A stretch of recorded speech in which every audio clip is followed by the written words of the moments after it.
Wednesday, ang response ng Panginoon na ang Diyos ay hindi po pwedeng makalimot. Siya po yung author eh.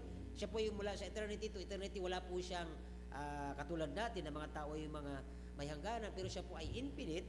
At dito ay mapansin natin na nung tinatanong ni David ang ganon, napansin niya ang kanyang sarili na baka pala siya ang may problema at hindi ang Panginoon.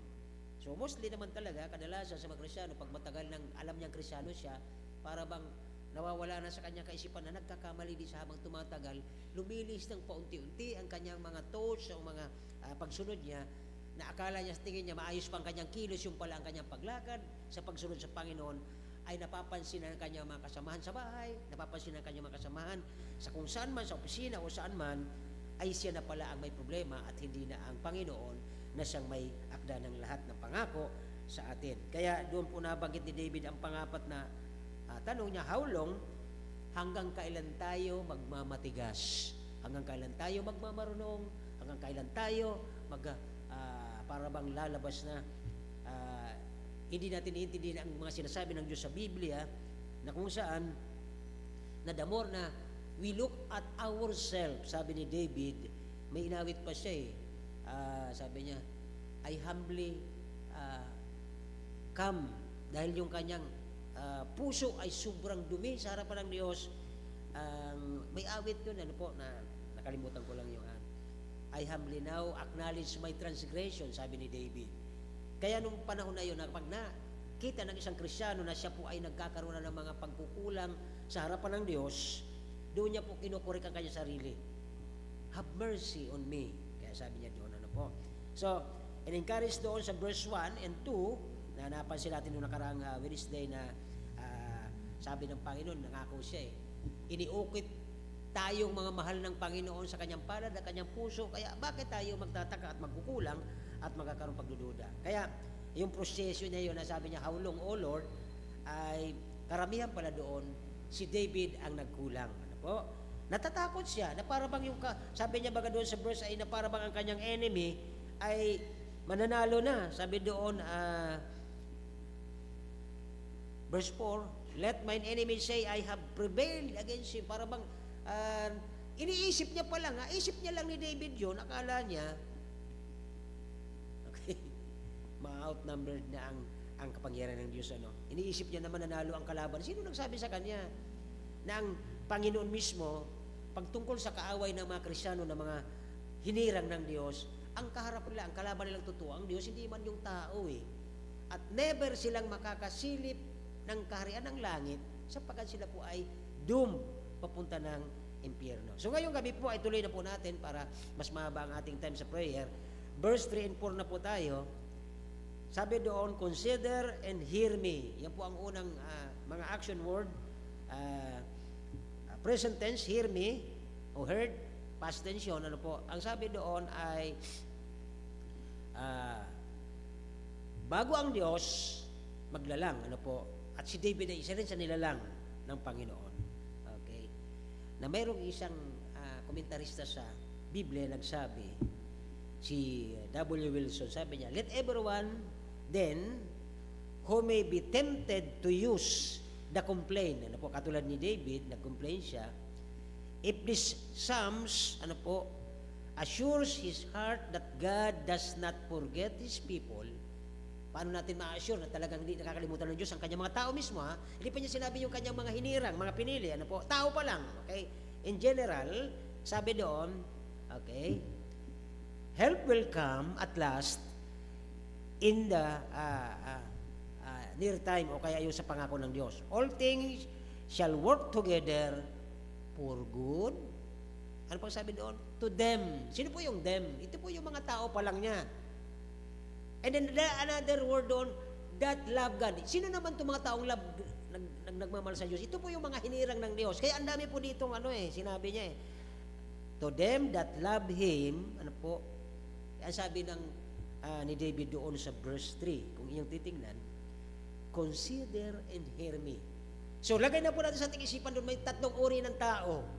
Yung mga taong walang pagkakilala sa Diyos, yung mga taong generally tao ng Diyos, at ang pangatlong tao dyan na mapapansin natin sa consider me and hear me, are those people who love God, who love the Lord. Anong verse ba yung yung binanggit ko na yun na text? All things work together for good. Anong text yan? 1 Corinthians. Di ba? New Testament tapos Psalms. Saan yung pagdudugtungin yan? Sinong unsaved o sinong walang connection sa Diyos makakaintindi niyan? Wala. Kaya lang doon po sa kaisipan ni David, pumasok to sa isip niya eh. Nang dahil sa kanyang mga kakulangan, sa pangako ng Diyos, ano yung kanyang isip eh. Nasa isip niya, akala niya napakagaling niya mag-isip tungkol sa Panginoon na malayo naman ang kanyang kaisipan. Sabi ng isang text doon na nagre-reduce daw ang kaaway niya na para bang natalo na siya, sabi ng verse 4. Pero kung ibabalik na si verse 3, ang sabi pa ni David, consider Panginoon. Sa Tagalog, ano sabi niya? Okay. Verse 3, pakilabas ng verse 3. Huwag mo naman verse 4. Ayan. O Panginoon kong Diyos, sabi niya, bigyang pansin at sagutin mo ako. Di ba? Ito yung time na bago mag-verse 3, sa verse 2 pa lang, naramdaman na ni David, baka naman kaya hindi ako pinapansin ng Diyos. How long, O Lord? Dahil ako yung may mga kim-kim sa aking puso na marumi. Kaya pagdating sa verse 3, nakapag-isip-isip na siya. Sabi na, Panginoon, bigyan mo na po ng pansin, sagutin niyo ako. Okay? Kaya dito po ay, ang ipinakita dito sa verse 3 and 4, napapansin natin na tatlong word. Number 1 is, consider and hear me. Nagkaroon na po si David ng pagpapakumbaba. Nung unang tanong niya sa verse 1 and 2, kailan mo ako titingnan? Kailan mo ako pakikinggan? Forever ba, Panginoon? Medyo maangas pa nung magsalita siguro siya. Pero pagdating dito sa verse 3 and 4, sabi niya, Lord, consider me. Nagmamakumbaba na po siya. Bakit? Napansin niya, sa apat na tanong niya, isa pala doon kung bakit hindi talagang ng Diyos nililingon ang kanyang mukha sa kanya, yung kanyang puso, ang dami na pong sumingit na dumi. Okay? Naalala niyo minsan nung mayroong kaaway ang Israel, sabi ni David, ilan ba ang kaaway? Tapatan natin ang mighty men natin. Kaya mga kapatid ay anumang ating gustong ilagay sa kaisipan ng Diyos, hindi po pwede. Okay?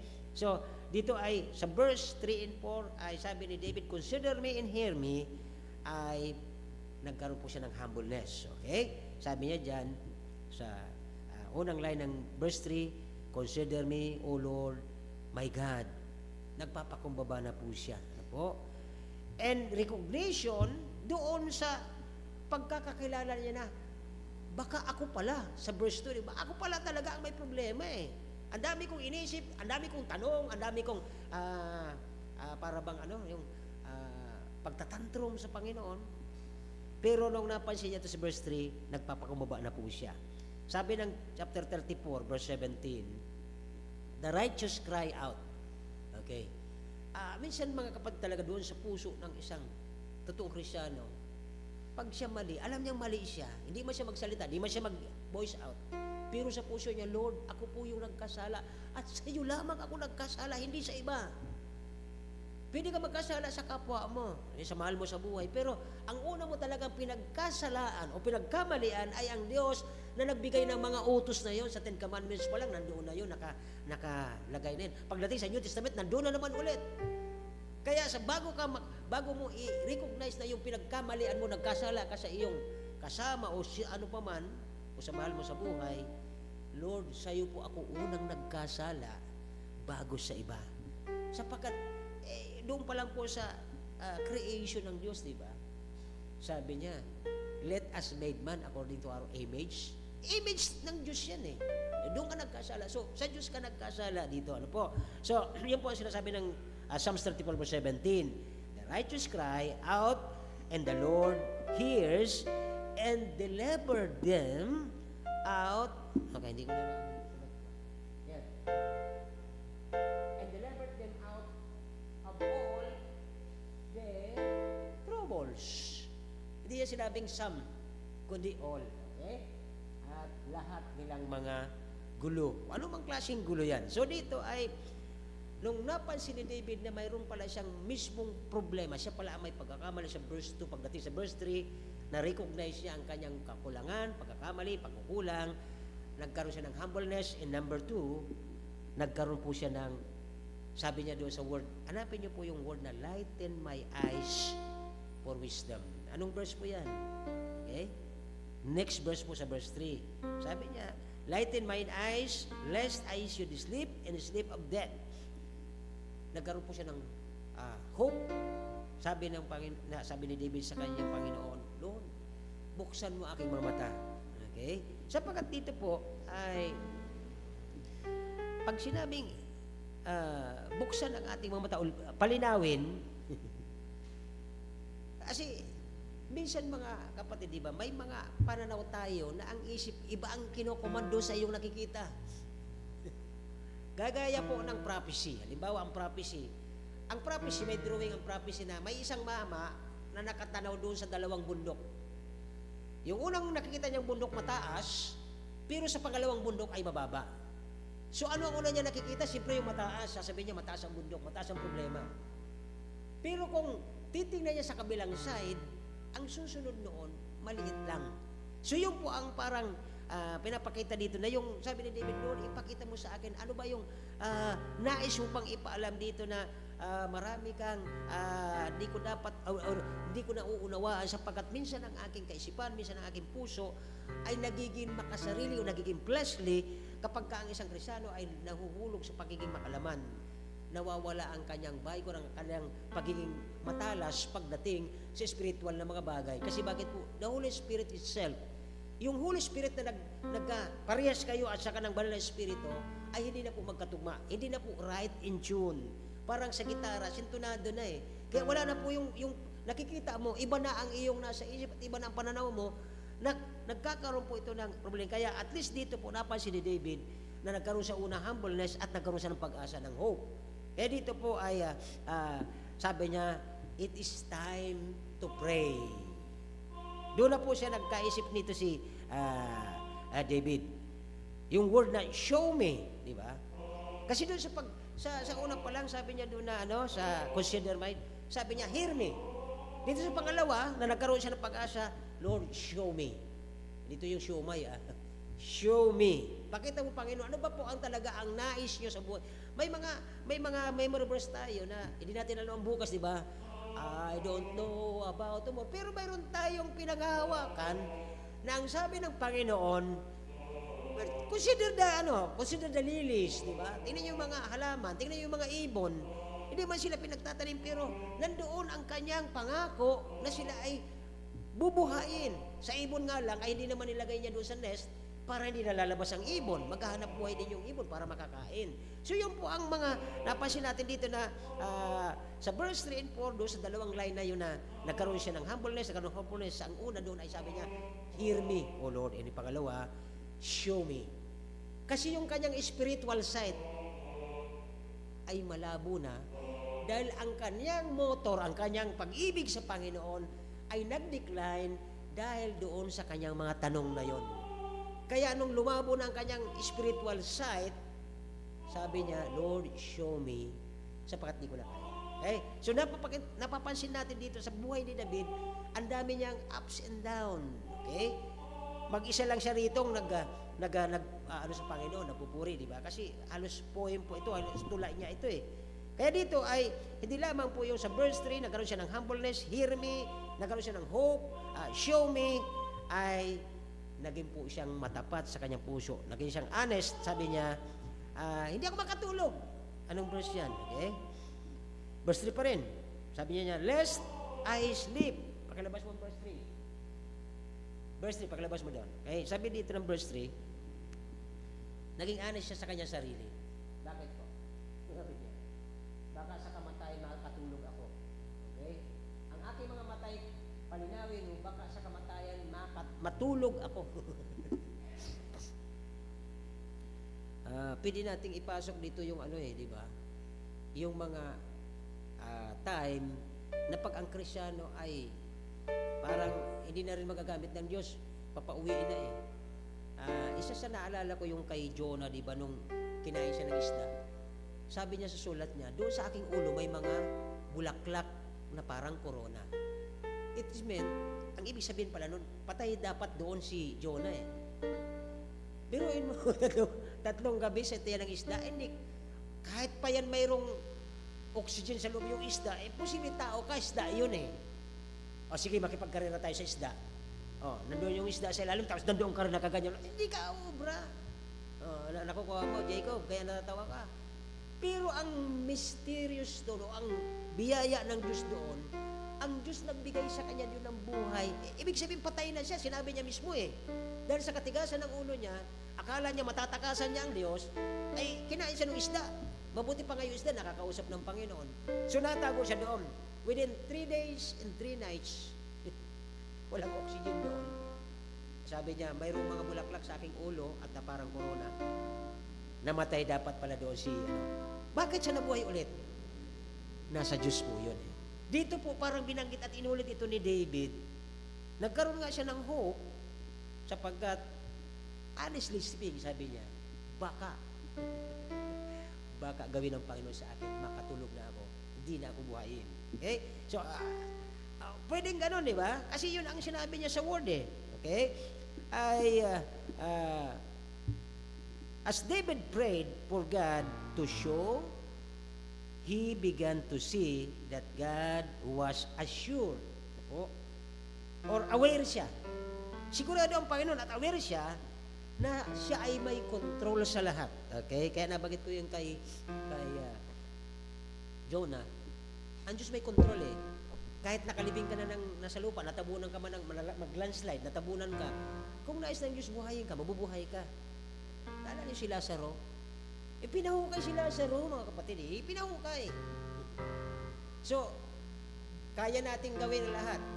Pero ang pagbuhay sa tao, sa Diyos yun eh. Okay?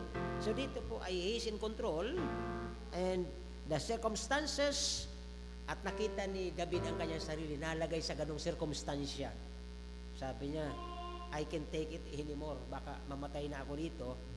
Honest lang siya nagsabi. Kaya pagdating sa verse 4, tingnan po ninyo mga kapatid, pagdating sa verse 4, okay, sabi niya, lest mine enemy say I have prevailed against you. Kasi iniisip niya rin kung talagang hindi na siya ng Panginoon patutuloyin at mamatay na nga siya, makatulog na siya, mamatay siya.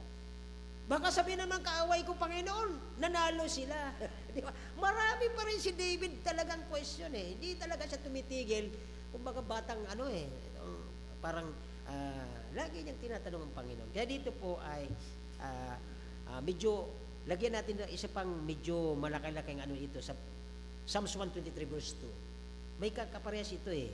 Okay, verse 4. Siya po ay nasasaktan sa verse 4. Lest my enemies say, I have prevailed against him, and those that trouble me rejoice when I move. Ano po? So, tingnan natin ang Psalms 123 verse 2. Psalms 123 verse 2.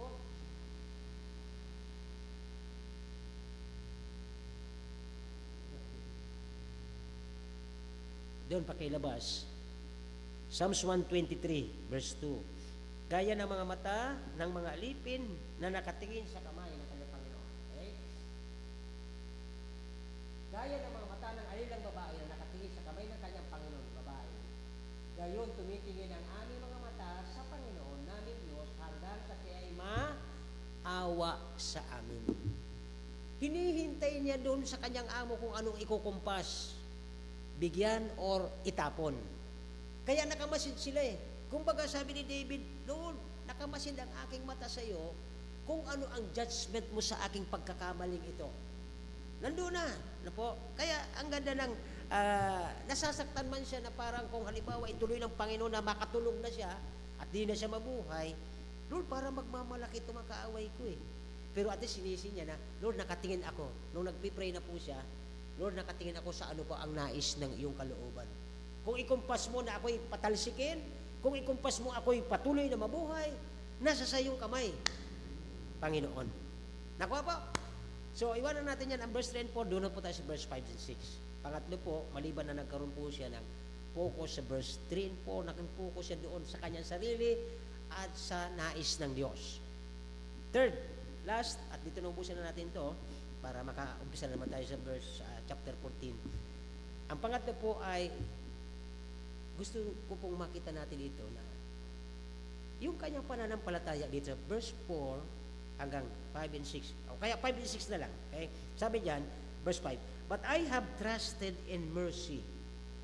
Napansin niyo ba doon yung kanyang pananampalataya dito? Pagkatapos niya mag-pray, pag birth natin sa verse 4, nagpipray na siya dito. Pagdating na nangangalahati ng prayer siya at patapos na, doon na po pumasok ang kanyang pananampalataya, lumalakas ulit.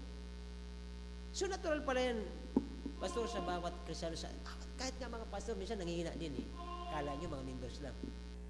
Dumarating yan dyan. Si David nga, malapit sa puso ng Diyos, pero nagkaroon po siya ng ganitong eksperyensya na siya po'y nanghina. Look at verse 5, "But I have trusted in thy mercy." The mercy of God, okay, ito po yung pananampalataya na sabi nga ng karamihan ng mga pastor, faith that moves mountain. Di ba? Kung ang pananampalataya mo raw ay malakas, kaya mo utusan ang bundok, pumunta sa dagat. Ang tanong ko naman, bakit mo papaalisin yan dyan? Di ba? Ang ibig sabihin doon na kaya ng pananampalataya magpaalis o mag-utos ng isang hadlang na malaki na bundok para pumunta doon sa nais niya. Nanakuha po ba natin ang punto dito ng writer na si David?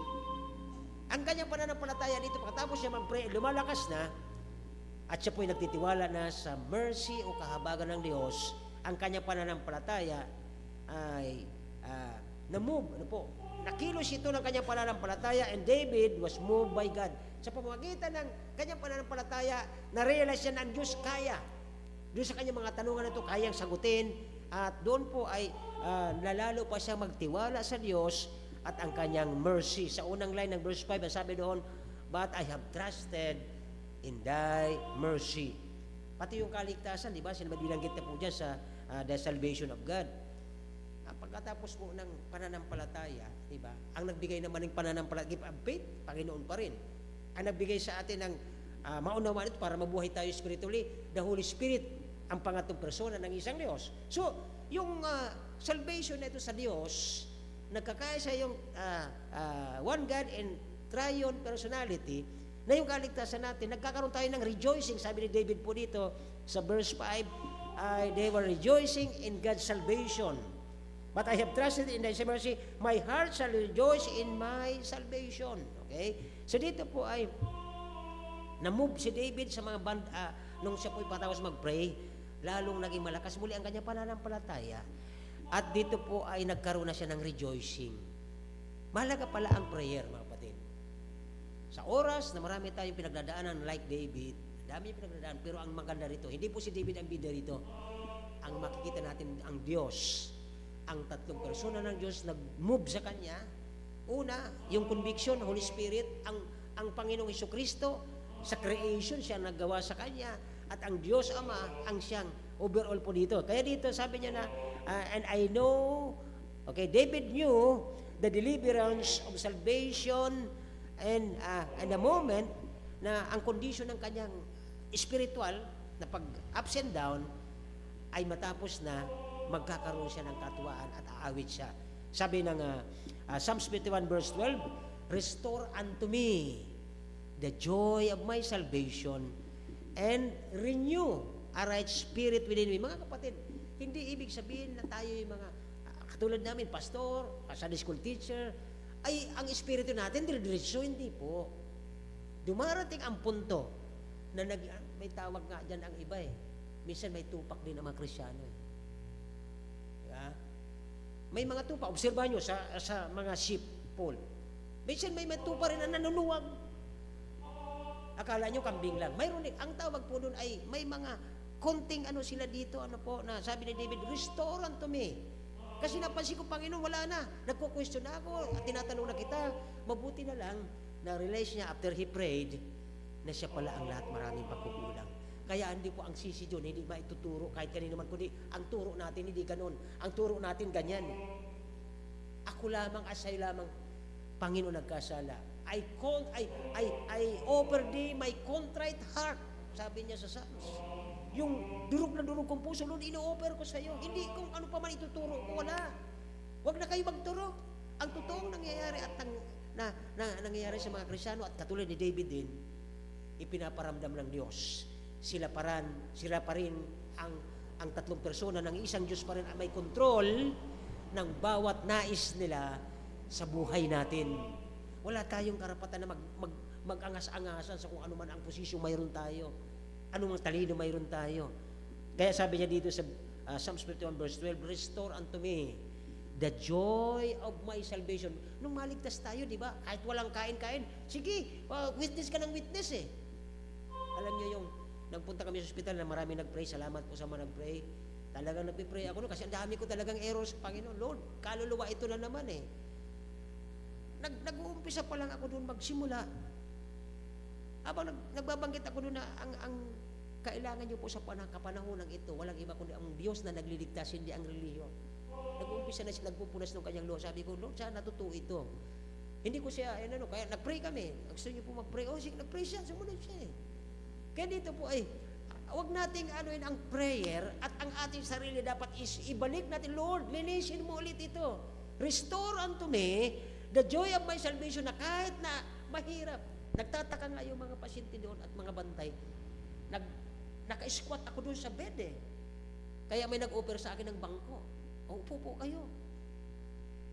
Hindi mo kailangan ang mga hurdles na mga hadlang na yan maging hadlang para ang salita ng Diyos maibigay sa nangangailangan eh. Yun yung lesson ko kanina sa Bible study, yung apat na may daladala ng isang lumpo. It speaks of sin. Wala siyang magagawa kung makasalanan sa kahit Kristiyano ka, nagkasala ka, wala ka nang magagawa. Hopeless ka sa kalagayan mo. Bakit? Hindi mo marirevive ang sarili mo not unless God, not unless Jesus, not unless the Holy Spirit restore the joy. Mahirap bumalik. Okay? So, kaya verse 6 po, at tapusin ko na po ito. At kuwarda na tayo. Okay? Sabi ng verse 6, okay? I will sing unto the Lord. Pagkatapos na na-realize niya, nagkaroon siya ng humbleness, nagkaroon po siya ng hopeful spirit, nagkaroon siya ng honesty, nasaktan man siya, at siya nag-pray, nagkaroon po ng lakas ang kanya pananampalataya. At dito po ay sabi niya ng verse 6, God move David. Umawit na siya eh. Pagkatapos na may i-correct ng Diyos ang kanyang kalagayan, nirestore ng Diyos ang kanyang puso, nirestore ng Diyos ang kanyang kaisipan, nirestore ng joy, ng kaligtasan, at ito pong pinakamaganda rito eh, renew the right spirit within us. Kahit anong pray natin, how long, O Lord? Kasi bakit? Yung espiritu natin, the same. Last year, nagkaroon ka ng tantrum. Anong month yun? Tapos hanggang ngayon, hanggang hindi yan binabago ng Diyos, kahit anong gawin natin, the same.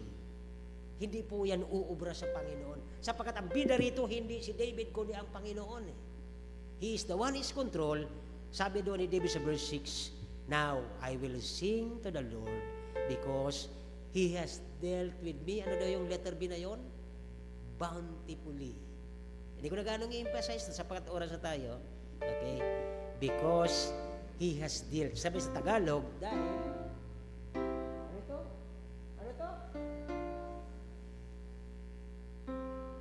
Salamat tayo, pinakikitunguhan lang tayo ng Diyos. Wala pa ang mercy dyan, mga kapatid. Wala pa yung awa dyan eh. Pinakikitunguhan ka lang. Pinakikisamahan ka pa lang. Isang honor na natin yun. Diba? Yun yung word eh. Sa Tagalog. Pero doon, okay? Deal. Deal is, yung may deal. Diba? Okay. Deal yun eh. So dito po ay pasalamatan natin ang Panginoon. Okay? Ang tanong ko ngayon kay David, ito sagutin nyo. Nagbago ba ang kalagayan ni David? Doon sa sitwasyon na yon, sa kanyang buhay? Okay? Ang mga circumstances sa buhay ni David, hindi po nagbago. Pero ang maganda rito, balita, but David could trust, rejoice, and sing because God has not changed. Kasi tayo ganun eh. Ngayong taon dahil may blessing ka, excited ka sa mga, yes Lord, umaga, tanghali, nag-pray ka, Lord, thank you, you sing, lahat. Pero pag mayroon kang isang problema, napakaliit lang, pinapatulan mo na, nagtatantrum ka na. Sa palagay natin, pwede ka bang umawit sa Diyos ng ganon? Hindi. Malayo ang mukha ng Diyos kasi nakikita na niyang Diyos ang puso natin. Wala sa tama. Iayos natin bago po mahuli ang lahat. Okay po ba yun? Magmula sa akin hanggang sa inyo. Iayos natin. Kung nagkasala tayo, Lord, sa iyo kung nagkasala, bago ka humingi ng tawa doon sa tao. Ganun lang naman eh. Before na magkasala tayo sa harapan ng tao, yung naggawa sa taong yun, ang ating pinagkasalaan. Because we are made according to their image. Yun ang totoo dyan. So tayo po ay magtapos muna dito. Tayo magstayo. Nagilang Diyos, salamat po Panginoon sa hapong ito.